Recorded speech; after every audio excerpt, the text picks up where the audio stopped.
Bueno, voy a presentar a Antonia Díez Lucena, que va a dar su presentación, que se titula Explicando con modelos, una interpretación realista, en este tercer y último día de las jornadas en honor a Mario Bunge sobre ciencia y filosofía. Y presento al expositor, que es catedrático de Lógica y Filosofía de la Ciencia en la Universidad de Málaga, miembro de número de la Academia Malagueña de Ciencias. Una de sus investigaciones ha sido el debate sobre el realismo científico, que muchos de nosotros hemos leído su libro acerca de este, que es un libro muy actual, que todavía digamos, da cuenta de los debates en la actualidad en torno a este problema. Ha mantenido una investigación sobre aspectos centrales de filosofía de la tecnología, con atención a la tesis del determinismo tecnológico y el impacto social de las tecnologías, y en los últimos años se ha dedicado principalmente a filosofía de la biología y al transhumanismo, que tronca, digamos, con sus estudios de filosofía de la tecnología. Sobre este último ha publicado uno de sus libros más famosos, que es Transhumanismo, la búsqueda tecnológica del mejoramiento humano. Así que bueno, doctor Díez, es un honor, así que puede comenzar. Muchas gracias. Muchas gracias, Nico, por invitarme a esta jornada. Es un honor y un placer estar aquí homenajeando a un filósofo al que tanto admiro y del que tanto aprendí leyéndole, como es Mario Bunge. No he sido un lector sistemático de Bunge, pero sí he leído mucho de él a medida que me interesaban ciertos temas y particularmente su influencia la he notado sobre todo en el tema de la demarcación de las pseudociencias y particularmente en la cuestión del realismo científico, de este tema Mario Bunge es uno de los grandes defensores del realismo, como es bien sabido, y sus planteamientos son de sumo interés, así que es muy placentero para mí, como digo, poder estar aquí. No hablar directamente de la filosofía de Mario Bunge, porque no me considero capacitado para ello, pero sí de un tema que creo que sería central en sus planteamientos. Y estaré encantado de oír a personas que conocen mejor su pensamiento, pues al final si me dan un feedback para hacerme ver en qué medida esto que voy a decir puede encajar o no en las ideas de Mario Bunge. El tema, como ven ahí, es explicando con modelos una interpretación realista. Eh, Tú has mencionado que últimamente estaba dedicado a temas del transhumanismo y filosofía de la tecnología, eso es cierto, pero nunca dejo de trabajar en el tema del realismo científico. Me sigue interesando desde que empecé hace años en este tema y, y aunque ahora no es, digamos, lo que más me ocupa, sin embargo, pues procuro seguir actualizado. Y esta cuestión de cómo encajar los modelos, la explicación mediante modelos, en el realismo científico me parece que es central y creo que no está todavía suficientemente bien articulada. Entonces yo voy a hacer aquí una modesta propuesta para ver en qué medida esto puede ayudar a articular una defensa realista de la explicación mediante modelos. Lo que voy a decir lo vengo desarrollando desde hace unos años y particularmente en 4 trabajos.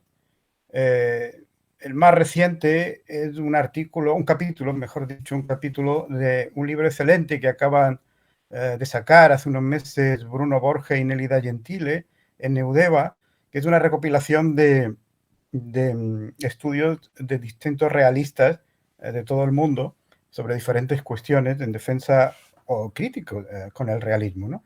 Se titula el libro La ciencia y el mundo inobservable, discusiones contemporáneas en torno al realismo científico, y yo ahí pues contribuí con un capítulo dedicado justamente a cómo encajar los modelos. En la revista Metateoría publiqué también en el año 2017 un artículo sobre esta cuestión, y luego tengo 2 trabajos en inglés donde empecé a desarrollar estas ideas, uno en un libro colectivo de Marta Bertolaso, The Future of Scientific Practice, y otro en un artículo en la revista History and Philosophy of the Life Sciences. Todos ellos lo pueden conseguir en ResearchGate, por ejemplo. Bueno,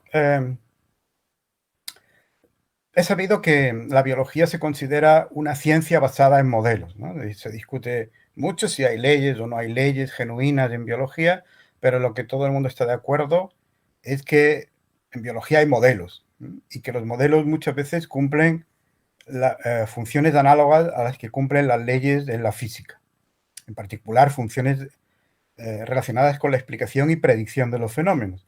Por eso la biología se considera que es una ciencia basada en modelos. Por eso me centro aquí en la biología, aunque, en fin, lo que voy a decir supongo que podría valer también para otras disciplinas, que utilicen también los modelos de forma particularmente efectiva. Los modelos normalmente se utilizan porque nos proporcionan una comprensión del funcionamiento de los fenómenos reales. Y subrayo aquí la palabra comprensión. Luego quizás vuelva sobre este asunto. En la visión clásica de la explicación científica, los miembros del Círculo de Viena y el empirismo lógico, la comprensión es un fenómeno secundario que acontece porque tenemos una explicación correcta de un fenómeno. Cuando conseguimos explicar científicamente un fenómeno, pues entonces conseguimos por eso mismo una comprensión de ese fenómeno. Sin embargo, en el análisis de cómo explican científicamente los modelos científicos, hay autores que prefieren invertir la prioridad de estos términos y consideran, y yo creo que lo hacen acertadamente, que el término primitivo aquí debe ser el término comprensión y el término secundario el de explicación. Es decir, que un modelo explica un fenómeno en la medida en que proporciona una comprensión de ese fenómeno. Esto se puede debatir mucho porque obviamente hay problemas en esta propuesta, como en todas, ¿no? Para empezar, pues hay quien piensa que el concepto de comprensión es demasiado subjetivo y demasiado contextual como para fundamentar sobre él la idea de explicación científica. Pero eso yo creo que puede responderse, y uno de los trabajos citados, el primero de ellos, pues iba dirigido precisamente a ese problema. Pero bueno, el caso es que los modelos, como todos sabemos, contienen una gran cantidad de inexactitudes e incluso de falsedades. Y aquí empieza el problema para el realismo, ¿no? ¿Cómo es posible que podamos explicar los fenómenos si, mediante modelos, si asumimos que los modelos contienen esa gran cantidad de falsedades? E incluso se puede hablar sencillamente de modelos falsos, como luego veremos, ¿no? Bueno, pues hay autores como Hindrich, como Morrison, como Graham Kennedy, que han argumentado que precisamente los modelos pueden explicar en virtud de esas inexactitudes y de esas falsedades y no a pesar de ellas.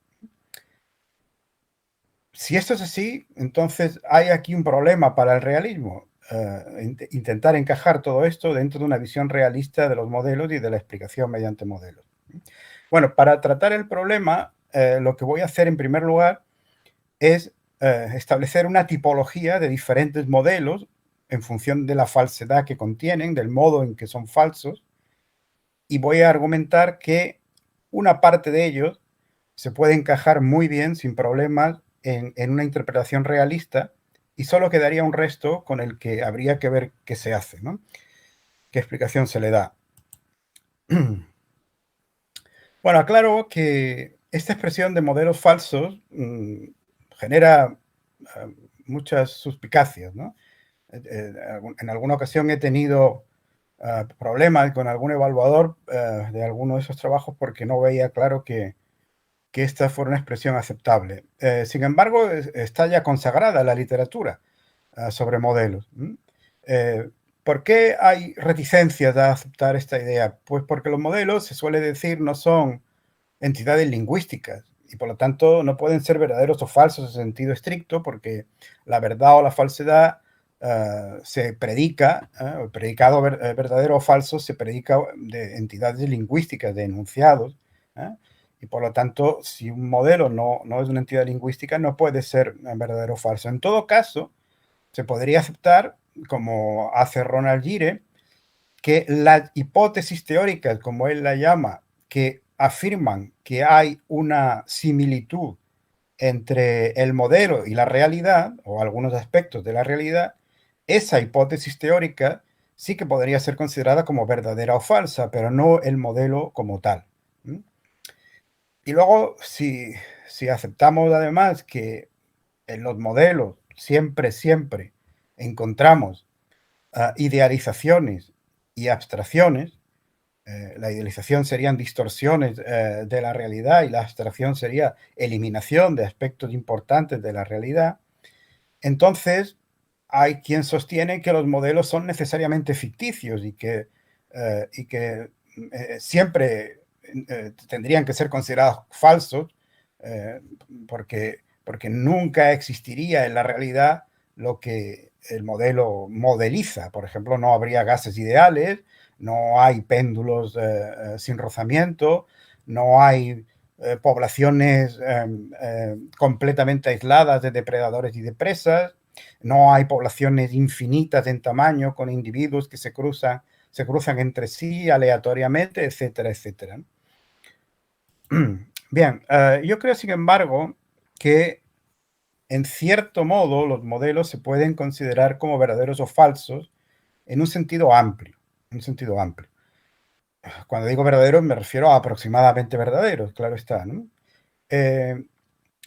Y para argumentar esto, la analogía más apropiada es recurrir a los mapas. Los modelos, y muchas veces se han comparado los modelos con los mapas, ¿no? Los modelos se pueden considerar como representaciones más o menos ajustadas a un mundo, igual que lo es un mapa. Un buen mapa, para hacerlo, tiene que mostrar una similitud estructural con el territorio que representa. Y debe preservar ciertas relaciones significativas entre las partes de ese territorio.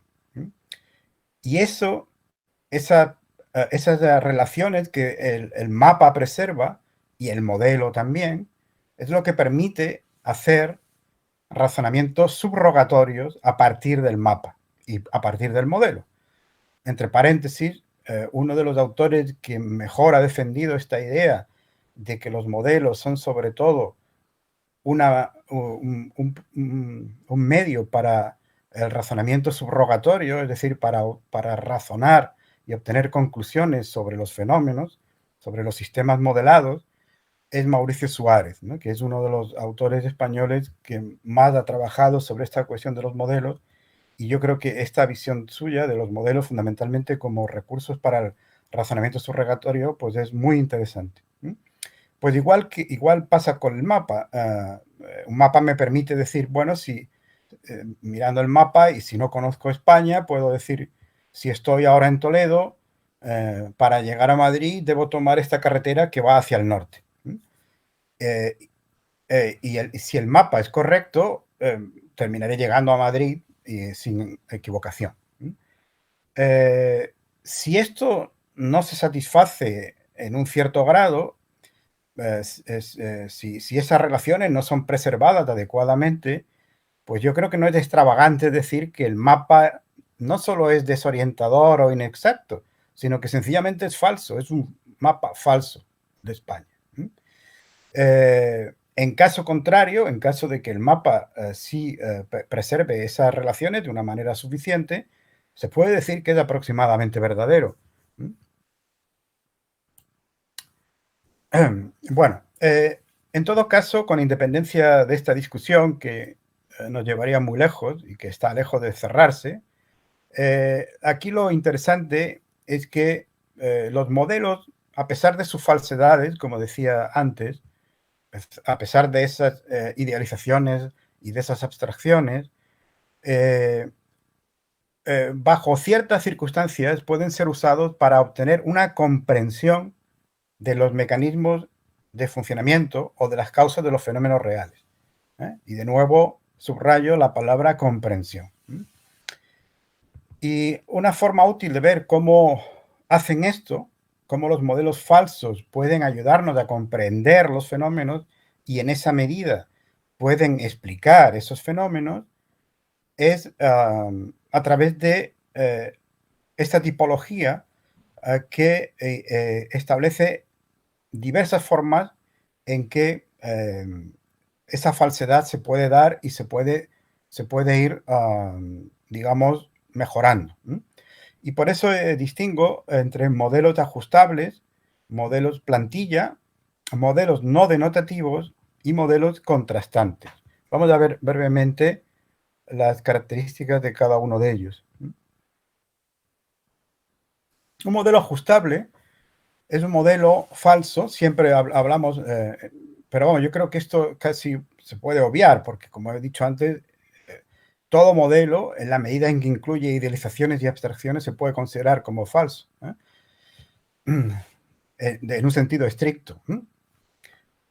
Todo modelo, estos modelos ajustables son susceptibles de mejoramiento mediante un proceso de desidealización o concretización que conduce a una descripción más precisa y realista de los fenómenos que trata de modelizar. Esta es la forma clásica en que el realismo se ha enfrentado al problema de la idealización. ¿Cómo interpretar desde el punto de vista realista que un modelo idealizado, un modelo con una gran cantidad de idealizaciones, sin embargo, se pueda considerar como aproximadamente verdadero? Bueno, pues porque podemos ir desidealizando el modelo. Podemos ir añadiendo componentes a ese modelo, variables a ese modelo, que lo vayan haciendo cada vez más ajustado al fenómeno. Lo que pasa es que, como bien señala Margaret Morrison, no todos los modelos son así. Y eso es por eso es por lo que he establecido esta tipología, porque efectivamente no todos los modelos se pueden tratar de esta manera. Un ejemplo de un modelo ajustable sería el famoso modelo Volterra para una población de depredadores y presas. Esto es bien conocido entre los filósofos de la biología porque es un ejemplo que suele aparecer en casi todos los manuales y muchos artículos sobre modelos, ¿no? Bueno, lo que afirma ese modelo, ahí están las dos ecuaciones fundamentales, es que hay una dinámica entre dos especies, una de ellas es una especie depredadora y la otra es una especie presa de esa especie depredadora, y entonces si establecemos que D mayúscula es la densidad de población de los depredadores y P mayúscula la densidad de población de presas, se puede establecer que la tasa de cambio de las presas sería esa que aparece ahí, la ecuación que aparece ahí. Y la tasa de cambio de los depredadores sería, sin embargo, esa otra que aparece abajo. Bueno, no voy a, como no tenemos mucho tiempo, no voy a entrar en los detalles. Ahí aparecen una serie de parámetros que tienen que ver con distintas circunstancias en la relación entre depredadores y presas. Pero claro, esto es un modelo muy idealizado, muy idealizado. Por ejemplo, este modelo supone que en ausencia de depredadores, la población de presas crecería indefinidamente. Pero eso no es real, porque todos sabemos que si desaparecen los depredadores, las presas empiezan a multiplicarse, pero llega un momento en que ya no pueden multiplicarse más porque han saturado el medio en el que viven, han acabado con los recursos y empiezan entonces las enfermedades y las muertes por escasez de alimentos, etc. Entonces, para recoger esa situación, podemos desidealizar un poco el modelo añadiendo la variable K, que sería la capacidad de carga del medio. Es decir, el tamaño máximo de una población de presas que ese medio puede sustentar. Lo añadimos entonces a la ecuación que describe la variación de la población de presas y nos da esa ecuación de ahí. Esto tiene una ventaja y es que sustituye un crecimiento exponencial por un crecimiento logístico que es mucho más realista, refleja mucho mejor lo que ocurre en la realidad. Si uno simula estas dos ecuaciones en un ordenador, pues ve que en el modelo anterior, en el simplificado, en el idealizado, tendríamos dos curvas que van creciendo a medida que una crece, la otra disminuye, hasta, en principio, pues hasta un extremo y luego vuelven a descender, etcétera, etcétera. En cambio, con esta ecuación, lo que tenemos al final es una situación estacionaria en la que la población de presas y depredadores se estabiliza. Esto, como digo, es una situación mucho más real. Y el modelo se puede ir corrigiendo todavía más. Se pueden añadir nuevas variables que hacen que se vaya haciendo un modelo cada vez más realista. Por ejemplo, se puede introducir una modificación que haga en fin, que señale el hecho de que un depredador tiene un límite en su tasa de capturas, ¿no? Es decir, no caza de una forma, no caza de una forma indefinida, sino que tiene un límite también, una efectividad en su tasa de capturas. Bien, entonces, como vemos, este tipo de modelos permite una desidealización que va haciéndolo cada vez más realista. Esa sería la manera de tratarlo desde un punto de vista realista, por lo tanto, puesto que podríamos decir que se va haciendo cada vez más verdadero. En segundo lugar, tendríamos los modelos plantilla. Un modelo plantilla describe una situación ideal que no existe en la realidad. El modelo expresamente está elaborado para describir algo que no es real, pero de esa situación se supone que se desvían en cierto grado los sistemas reales debido a la influencia de diversos factores causales que pueden ser determinados empíricamente, y eso es lo que el modelo ayuda a hacer. El modelo ayuda a detectar cuando están actuando esos factores causales. El ejemplo más obvio, aunque no el único posible, es el modelo de Hardy-Weinberg, también muy conocido para los filósofos de la biología, ¿no? Este modelo pues establece que en una población de tamaño infinito, donde el cruce entre individuos es aleatorio, no hay una preferencia de unos individuos por ciertas características del otro, y donde no actúa la selección natural, donde no hay mutación, donde no hay migración, es decir, donde no entran individuos ni salen individuos, entonces la frecuencia génica en esa población se mantiene a lo largo de generaciones de una situación de equilibrio.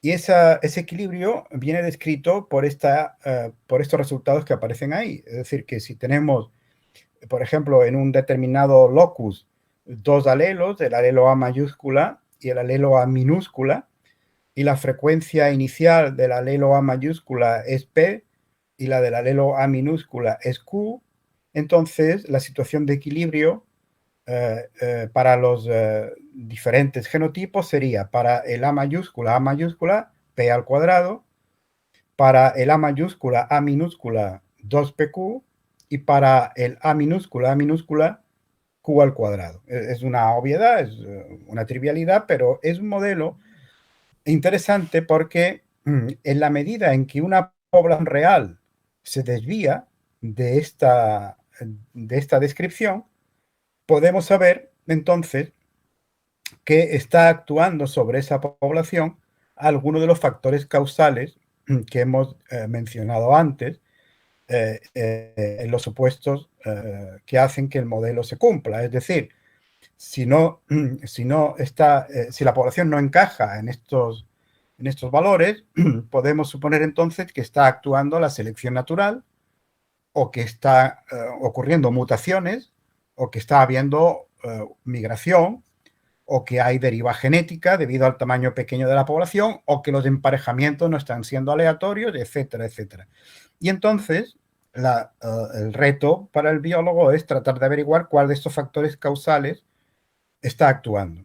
Aquí no tiene sentido desidealizar el modelo, como en el caso anterior, porque justamente su función es establecer el punto a partir del cual cualquier desviación debe ser explicada de forma causal. Es decir, que no hay necesidad de desidealizar. Y sin embargo, el modelo obviamente es falso porque en prácticamente ninguna población puede ser considerada que está descrita por este modelo. En tercer lugar, tendríamos los modelos no denotativos. Serían modelos irremediablemente falsos, puesto que postulan entidades o propiedades o mecanismos que carecen por completo de referencia desde el punto de vista de la ciencia actual.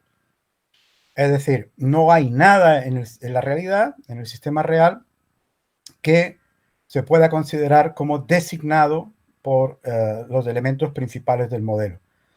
Por eso, a diferencia de los otros dos tipos que he mencionado antes, estos modelos ni siquiera podrían ser considerados en algún momento como aproximadamente verdaderos.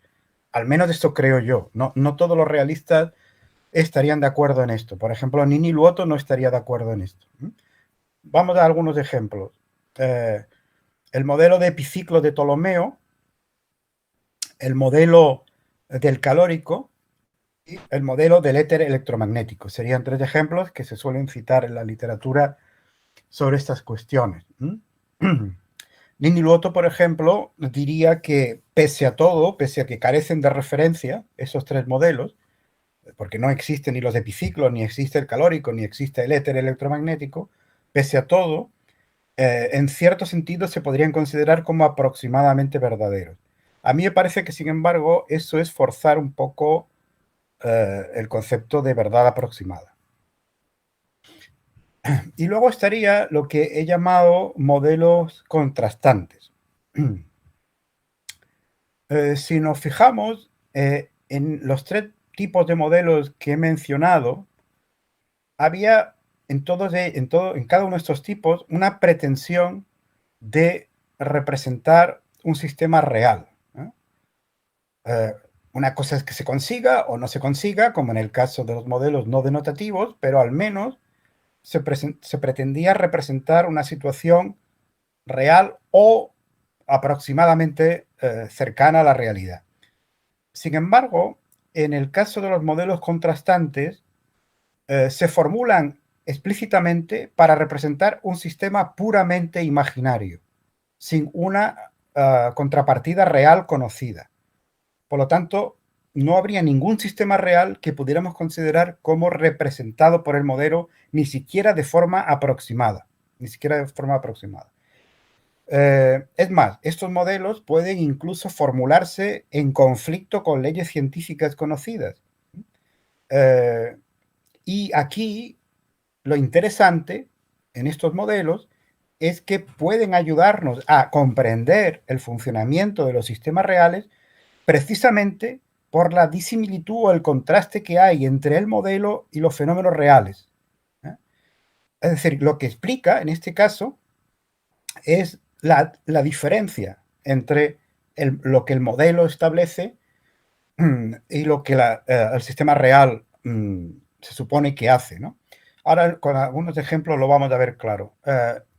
Michael Weinsberg, por ejemplo, dice sobre este tipo de modelos: en la medida en que podemos entender por qué no existen los fenómenos descritos por el modelo, podemos haber obtenido una mejor comprensión de los fenómenos que sí existen. Es decir, el modelo se formula expresamente para referirse a sistemas que no existen, justamente porque al entender por qué no existen esos sistemas, ese sistema modelado, podemos entender por qué sí existen los fenómenos que queremos explicar. Yo creo que tres buenos ejemplos de esto todos relacionados con el mismo asunto, con la existencia, con excepciones, por ejemplo, en los hongos o en algunos microorganismos de dos sexos. Bueno, para no tener problemas con este asunto, podemos decir dos mating type, dos tipos sexuales en la naturaleza. Un tipo sexual que produce unos gametos de pequeño tamaño y en un gran número, y otro tipo sexual que produce unos gametos de mayor tamaño y en menor número. ¿Por qué? Ya digo, con excepción de los hongos y de algunos otros microorganismos, ¿por qué suele ser esta la situación en la naturaleza? Bueno, pues un intento de explicarlo es el modelo de Lawrence Hurst, que lo que hace es partir de una población de protistas y isógamos en los que hay 3 tipos sexuales en lugar de 2. Y entonces el modelo muestra que en una situación así, el coste de encontrar pareja es muy alto. Y en esa población, la fusión de gametos va evolucionando hacia dos tipos sexuales. Otro ejemplo, también en este mismo sentido, es el modelo que presentan Tamás Charán y Rolf Extra, que muestra que en condiciones habituales, una población que tenga 2 tipos sexuales puede desplazar a una población pansexual que sea similar en todos los demás aspectos. Una población pansexual sería una población en la que cualquier gameto podría fusionarse con cualquier otro gameto. Y por último, un modelo desarrollado por Michael Bonsall que indica que los cigotos diploides poseen una eficacia biológica mayor que los cigotos triploides. Bueno, todos estos son modelos que describen situaciones que no existen, pero muestran que estas situaciones inexistentes conducen a una situación más estable, que sería la de 2 tipos sexuales, que es la que encontramos en la naturaleza, y por lo tanto se podría considerar que nos dan una explicación de por qué esta suele ser la norma en los seres vivos. Es decir, que aquí están usando 3 tipos sexuales o más, y muestran que los sistemas irreales modelados son inestables y tienen una eficacia biológica menor que los sistemas con 2 sexos. Desde un punto de vista de su uso explicativo, estos modelos divergen de los anteriores en un aspecto importante que podríamos llamar su intención representacional. No es la misma, puesto que, como decía antes, en los modelos anteriores hay intención de representar un sistema real, aunque se fracase, mientras que en este tipo de modelos, desde el comienzo, no hay una intención de representar el sistema real, sino a sistemas que expresamente se sabe que no existen. Bueno, ¿cómo podemos encajar desde una perspectiva realista a la falsedad de estos modelos y el modo en que explican? Como he dicho antes, los modelos ajustables son los más fáciles de encajar desde un planteamiento realista mediante este proceso de desidealización y de concretización, porque podemos ir haciendo ser más realista el modelo y en ese sentido más verdadero. Es decir, habrá una adecuación cada vez mayor al sistema representado. Este es el planteamiento que establece, por ejemplo, McMullen, y también es la propuesta de Nini Luoto. Por lo tanto, bueno, yo creo que para este tipo de modelos efectivamente esto es suficiente.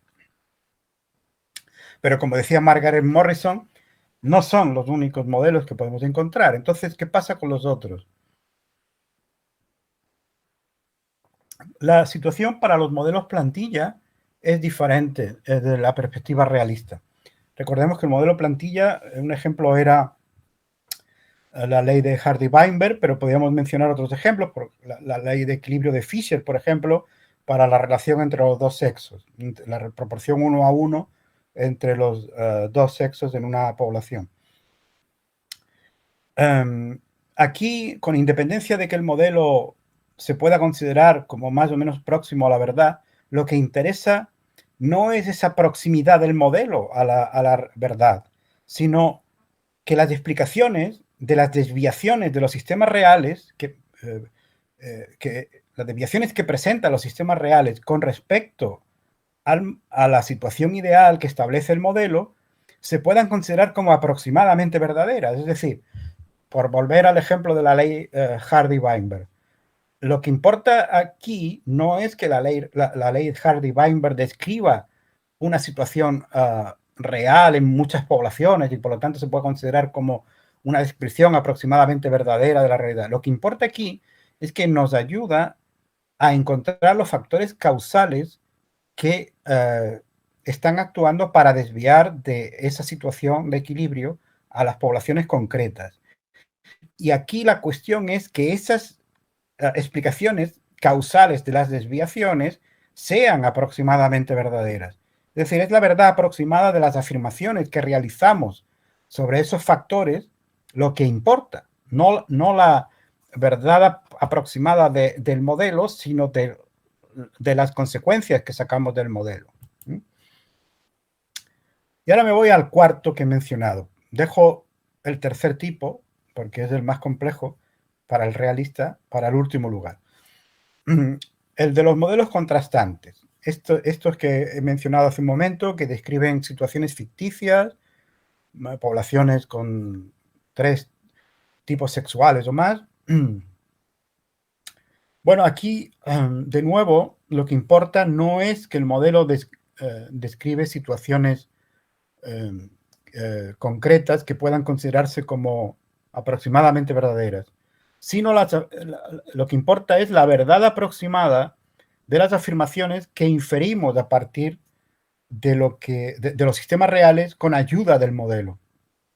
Es decir, aunque el modelo es falso, y se sabe que es falso porque no existe esa situación que trata de modelizar, los portadores de la verdad aquí serían las conclusiones que derivamos del modelo sobre los sistemas reales. En este caso, que el tener 2 tipos sexuales pues es una estrategia evolutiva más estable que tener que perder tres tipos sexuales o más. Bueno, entonces, recapitulando lo que llevo dicho, tanto los modelos ajustables como los modelos plantillas son representaciones que solo pueden considerarse verdaderas acerca de un sistema ideal que no existe en la realidad, pero mientras que en el primer caso el modelo puede ir aproximándose mediante concretización y desidealización a los sistemas reales, en los modelos plantilla ese ajuste está fuera de lugar porque lo que interesa es identificar los factores causales que hacen que los sistemas reales se acerquen más o menos a la situación ideal que describe el modelo. Y en cuanto a los modelos contrastantes, el modelo no debe ser interpretado como una aproximación más o menos realista a un sistema real, sino como un recurso para obtener conclusiones sobre sistemas reales. Y es a esas conclusiones a las que debemos juzgar desde la perspectiva realista como aproximadamente verdaderas. Bueno, ¿y qué pasa entonces con los modelos no denotativos? Estos modelos que fallan en la referencia, como los epiciclos de Ptolomeo, el calórico, el éter electromagnético. Esto parece encajar muy bien precisamente en un argumento clásico contra el realismo, que es la metainducción pesimista. Son ejemplos que encajan en la lista que da Larry Laudan de teorías que tuvieron éxito y que sin embargo consideramos como falsas. Es cierto que estos modelos tuvieron su utilidad, porque, por ejemplo, el modelo de Ptolomeo fue capaz de generar consecuencias acerca del cambio del brillo de los planetas, podríamos decir que pudo explicar el cambio de brillo en los planetas. Esto no todo el mundo lo aceptaría, claro, porque desde la concepción clásica de la explicación científica, una explicación no puede ser aceptada como científica si no es verdadera. Y como los modelos, como el modelo de Ptolomeo no es verdadero, no podríamos decir estrictamente que explicaba los cambios en el brillo de los planetas. Pero desde una concepción menos estricta de lo que es la explicación científica, como la que acepta, por ejemplo, Lauda, sí que podemos decirlo, porque hay una respuesta dentro del modelo para aclarar por qué los planetas variaban en su brillo. O, por ejemplo, para explicar los movimientos de retrogradación, ¿no? Podemos decir, de nuevo, aunque esto no todo el mundo lo aceptaría, que el modelo de Ptolomeo explicaba el movimiento retrógrado de los planetas. O acerca de las variaciones en velocidad sobre el fondo de la eclíptica, o sobre la ausencia de paralaje estelar, etc. Es decir, que era un modelo falso, pero era un modelo que explicaba y funcionaba para algunos aspectos de la realidad. Y sin embargo, en fin, hoy no lo aceptaríamos de ninguna manera como verdadero. Ya digo que Nini Luoto no estaría de acuerdo en esto. Para Nini Luoto la acusación de Laudan es excesiva porque estos modelos este modelo podría considerarse como aproximadamente verdadero, con cierto grado de verosimilitud al menos, y por lo tanto esa sería su respuesta a la meta-inducción pesimista. Pero yo en esto creo que Laudan tiene razón, es decir, que sencillamente sería excesivo, creo, hablar aquí de verdad aproximada cuando el modelo está tan alejado de lo que consideramos como los mecanismos reales de funcionamiento del universo, ¿no? Y lo mismo podríamos decir con el flogisto y con el calórico. Un caso más interesante sería el del éter electromagnético. El éter electromagnético, como es bien sabido, cumplió una función importante para el desarrollo de la teoría electromagnética, y esa teoría electromagnética hoy día la consideramos como aproximadamente verdadera. Por lo tanto, no estamos aquí en un caso tan, digamos, desesperado como en los otros modelos no denotativos que he mencionado. El éter electromagnético facilitó los cálculos en el desarrollo de la teoría, guió algunas investigaciones, tuvo desde luego un valor heurístico innegable y desde luego fue una herramienta útil para realizar razonamientos acerca de los fenómenos electromagnéticos y derivar algunas relaciones matemáticas. Por eso, Gabriel Contessa afirma que se trata de un modelo parcialmente fiable, aunque no completamente fiable. Bueno, es bien sabido, sin embargo, que Maxwell le atribuyó una función ilustrativa y auxiliar y que no ligaba de ninguna manera la validez de las ecuaciones de la teoría electromagnética a la aceptación o no de ese modelo. ¿Qué es lo que hace que sea tan diferente el modo en que vemos a los epiciclos de Ptolomeo o al flogisto o al calórico del éter electromagnético de Maxwell? Pues yo creo, desde una perspectiva realista, que la diferencia más clara está en que precisamente el éter fue útil para el desarrollo de leyes y de teorías que aceptamos en la actualidad. Y en cambio, eso no sucede con los otros ejemplos, porque no aceptamos ya ninguna de las teorías para las que estos modelos fueron una herramienta imprescindible. Es decir, que podemos afirmar que comprendemos los fenómenos reales por medio de modelos no denotativos solo si estos modelos han sido útiles en el desarrollo de las leyes o hipótesis que puedan ser justificadas por medio de teorías aceptadas en el momento presente.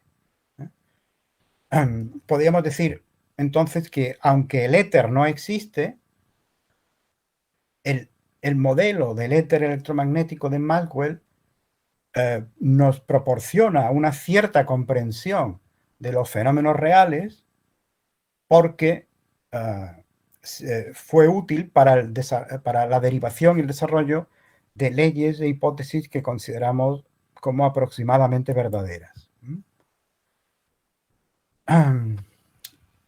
Como estamos viendo entonces, en el caso de los modelos no denotativos, habría que ir con más cuidado que en los otros casos, ¿no? Yo creo que podríamos decir dos cosas al menos, ¿no? En primer lugar, hay que aceptar que a lo largo de la historia de la ciencia ha habido modelos falsos que fueron útiles para la explicación y predicción de los fenómenos. En eso tiene razón Laudan. Tiene razón Laudan. El realista no tiene por qué negar esto, ¿no? Hubo algunos casos en que determinados modelos que consideramos falsos fueron útiles para la explicación y predicción de esos fenómenos. Por eso, el éxito predictivo y explicativo no implica necesariamente la verdad aproximada de esos modelos. Insisto, en eso yo creo que tiene razón Lauda, y el realista puede aceptar eso. En segundo lugar, el realista tiene que aceptar también que los científicos pueden estar interesados en ocasiones en desarrollar modelos falsos, incluso a sabiendas de que las entidades y mecanismos que postulan podrían no existir, siempre que esos modelos sean útiles para el manejo de los fenómenos o sirvan para iluminar ciertos aspectos del sistema representado, por decirlo en términos más simples. El realista puede aceptar que determinados modelos tengan una función puramente instrumental. El realista no tiene por qué comprometerse con la idea fuerte de que cualquier modelo que se proponga en la ciencia tiene que ser interpretado de forma realista. Daniela Weiler-Jones creo que señala muy bien esta pluralidad de funciones que se atribuyen a los modelos. No todos los modelos se elaboran con la misma función. Dice, los modelos pueden servir para diferentes tipos de funciones, tales como la explicación, la aplicación técnica, la guía de la experimentación, la promoción de visiones creativas y la imaginación. Por ejemplo, si un modelo ha sido formulado con el propósito de ilustrar cómo usar una máquina, concentrándose en los inputs y outputs, entonces el modelo no tiene por qué reflejar cómo funciona la máquina en su interior. Pues es un modelo puramente instrumental. Y el realista no tiene nada que objetar a eso, ni nada que decir. Claro, hay modelos puramente instrumentales y no pasa nada. Bueno, en los casos donde no es posible ofrecer una explicación general del éxito de dichos modelos, que sería estos casos de modelos no denotativos, pues no hay más remedio que analizarlos individualmente. No podemos aplicar el mismo criterio para analizar cómo funcionaba y cuál era el sentido del modelo de los epiciclos de Ptolomeo que del éter electromagnético. Hay que ir a los detalles, hay que ir al contexto, hay que ver cómo funcionó y hay que atender también desde el punto de vista de la ciencia actual cómo vemos la explicación que proporcionaba ese modelo. Sencillamente, el modelo del éter permitió una comprensión de los fenómenos, mientras que los modelos tolemaicos no se pueden interpretar desde el punto de vista actual, sino simplemente como herramientas de cálculo. Eran modelos puramente instrumentales, aunque soy consciente de que en su momento histórico hubo quien los interpretó de forma realista. Probablemente el propio Ptolomeo también.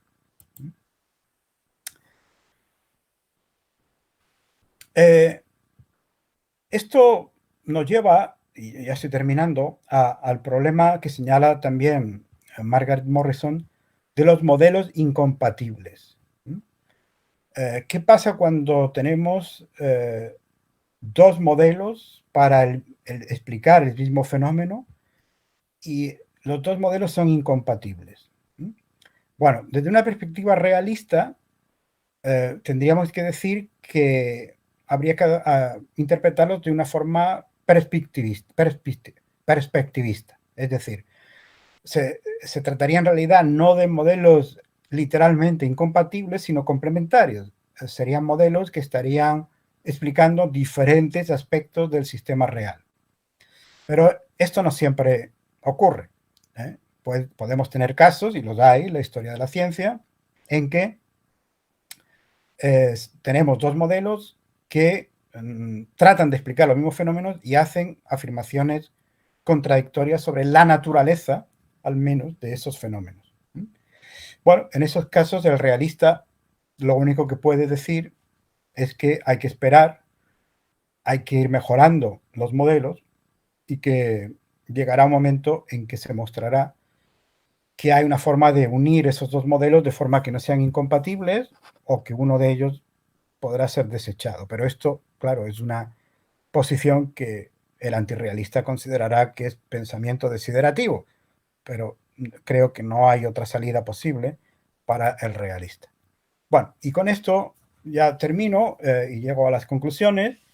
Lo que he intentado mostrar en todo esto es que los modelos falsos son recursos excelentes para obtener una comprensión científica de los fenómenos naturales, ¿no? Y la comprensión aquí sería, insisto, el término primitivo frente al de explicación. En segundo lugar, las diferentes formas que podemos perseguir esta meta pueden distinguirse al menos, aunque no pretendo que eso sea exhaustivo, claro, entre modelos ajustables, modelos plantilla, modelos no denotativos y modelos contrastantes. En tercer lugar, que todos ellos implican falsedades que son necesarias para la explicación del funcionamiento de los sistemas representados y para la comprensión de los fenómenos reales. Y por último, la tipología de modelos falsos que he ofrecido no pretende ser exhaustiva,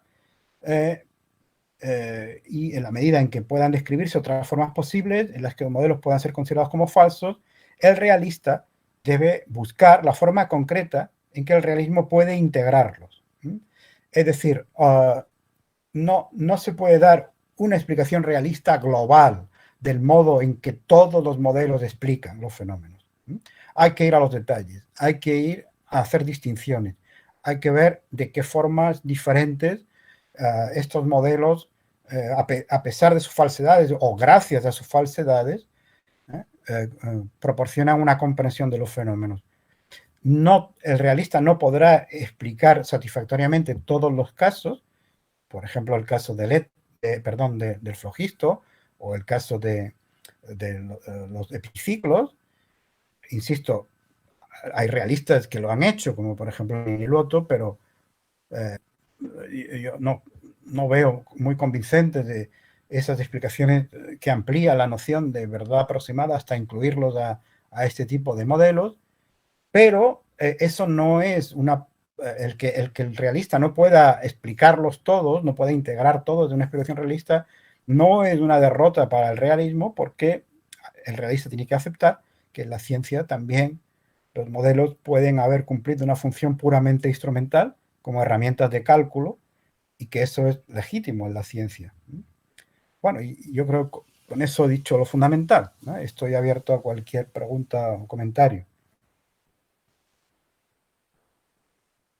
Bien, perfecto, doctor Diego. Muchas gracias. Estuvo muy interesante la ponencia, sobre todo porque, bueno, a mí me interesa también la cuestión de el concepto de modelo, al menos para, para la ciencia. Hay, hay muchas preguntas que fueron surgiendo a medida que usted iba dando la ponencia, así que paso a hacerlas. Eh, ¿Qué opina, por ejemplo, de la propuesta de una Model-Based Science del filósofo Lorenzo Magnani? ¿Conoce la propuesta? No, la verdad es que no la conozco. No. Me pondré con ello, lo siento. No, no, perfecto. Eh, por otro lado, es si considera que el concepto de modelo podría suplantar al de teoría. Mm, Suplantarlo no, pero sí que es un concepto que cada vez tiene más relevancia a la hora de entender cómo funciona la ciencia. Bueno, aquí hay una historia bien conocida, ¿no? Los empiristas lógicos no le dieron particular importancia a la noción de modelo, consideraron en general, ¿no? Ahí también habría que hacer distinciones, pero consideraron que los modelos eran más bien recursos auxiliares de tipo pedagógico, de tipo heurístico, para entender el funcionamiento de las teorías, pero que lo fundamental en la ciencia era el desarrollo de las teorías y la contrastación de las teorías. En cambio, desde las perspectivas semanticistas o modeloteóricas, se adoptó una posición casi contraria, ¿no? Se pensó que prácticamente el concepto de teoría podía entenderse sin más como un conjunto de modelos y que, por lo tanto, la noción fundamental era modelo y la teoría era la agrupación o la unión de estos modelos. Margaret Morrison y su colega, que ahora no recuerdo su nombre, bueno, pero se puede localizar fácilmente en Internet, han defendido una posición intermedia que es los modelos como mediadores entre teorías y realidad o entre teorías y fenómenos, ¿no? Y esta idea parece que va teniendo éxito e incluso dentro de las corrientes semanticistas, pues a algunos autores como Ronald Gire, por ejemplo, estaría próxima a esta idea, ¿no? Es decir, que en la ciencia tenemos teorías, en la ciencia tenemos modelos y tenemos muchas más cosas, ¿no? Y que hay que ver cómo se articulan unas con otras y qué función cumple cada uno de ellos, ¿no? Y desde luego los modelos no son meros recursos auxiliares. Hay ciencias como la biología en las que los modelos son absolutamente centrales como recursos explicativos y predictivos. Sí, también podría mencionarse la economía, ¿no? La economía también hace mucho uso de los modelos para Perdón, no te he entendido bien, que la Nico. ¿Puedes economía repetir? también, sí, Sí, que la es economía. verdad, sí, sí, efectivamente. Ujú. Sí, Después sí. otra pregunta que ha surgido es si puede hacerse una analogía entre programa de investigación en la propuesta de Lakatos y la noción de modelo que usted propone. No la veo con claridad, no la veo con claridad. Eh, es verdad que dentro de lo que Lakatos llamaba los programas de investigación científica, en lo que se puede considerar la heurística positiva, el modo de desarrollar modelos podría tener un papel fundamental. ¿Sí? Pero no termino de ver cómo esto se podría hacer análogo a la caracterización de los modelos que he hecho en mi charla, la verdad. Entiendo. Por otro lado, alguien también pregunta si el concepto de modelo puede también perimir o fagocitar la noción de ley científica. Sí, la relación entre las leyes y los modelos son complejas, son complejas. Por ejemplo, Elliot Sauber, que es uno de los más conocidos filósofos de la biología, lo que viene a decir es que en biología, aunque no tenemos leyes estrictas, eh, los modelos tienen una estructura análoga a las de las leyes, que tienen una estructura del tipo sí entonces.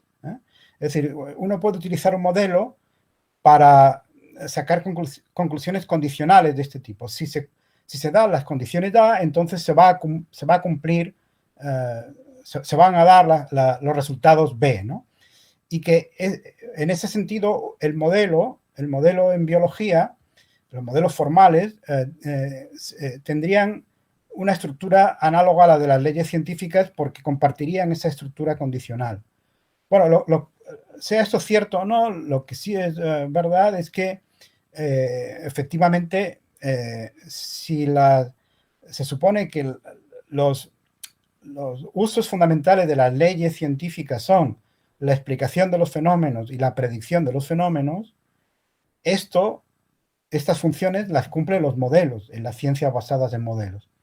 Estas funciones las cumple en la economía, por ejemplo, como tú mencionabas, o en la biología, las cumplen los modelos.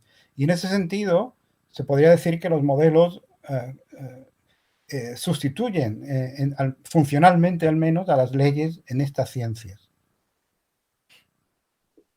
Bien, muy claro. Luego hay otra pregunta, es si usted seguiría a Ian Hacking en que determinados modelos, en este caso sus productos, entidades teóricas, perviven si son manipulables. Sí, a mí el realismo de Hacking, el realismo ontológico de Hacking me parece que es acertado en ese sentido, ¿no? Es decir, que si podemos manipular un determinado fenómeno es porque debe haber alguna realidad externa que corresponda con ese fenómeno, ¿no? Entonces, eso mismo se podría seguir manteniendo con las entidades que postulan los modelos, ¿no? Si un modelo está postulando una entidad teórica determinada y esa entidad teórica vemos que podemos manipularla mediante instrumentos, pues aunque estemos equivocados en las propiedades que podamos atribuirles a esa entidad, hay que presuponer que la entidad existe. Hemos visto con los ejemplos de los modelos no denotativos en que podemos equivocarnos, claro está. ¿eh? Maxwell pensaba quizás que el éter existía y no existe. Bueno, pues así es la ciencia. Ahora, es bueno que presupongamos la existencia del referente a estas entidades teóricas postuladas por los modelos, igual que por las teorías, siempre que no haya razones en contra. Es decir, que al menos esa es la perspectiva realista, claro está. El realista se arriesga en eso más que el instrumentalista o que el empirista constructivo. El empirista constructivo sencillamente dice, no, bueno, no hay que comprometerse con la existencia de un referente real, eso no es tarea del científico. Únicamente hay que asumir que la teoría o el modelo pues, es empíricamente adecuado, es decir, se obtienen consecuencias verdaderas o falsas de esa teoría o de ese modelo.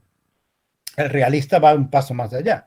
El realista dice, no, hay que, si el modelo está permitiendo una manipulación en contextos muy diversos de esas entidades teóricas con resultados comprobables, entonces hay que asumir la existencia provisional, claro está, de esa entidad. Ese es el compromiso del realismo que le hace, como digo, epistémicamente más arriesgado que el instrumentalismo o que el empirismo constructivo.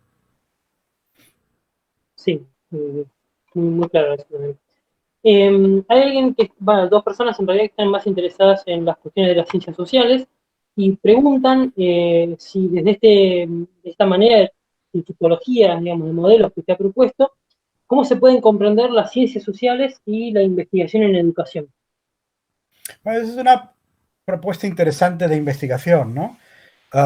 Yo tenía, cuando escribía esto, como referente siempre a la biología, porque es la ciencia que conozco mejor, pero me preguntaba mientras escribía estas cosas si esto se podía trasladar a la física o se podía trasladar a las ciencias sociales.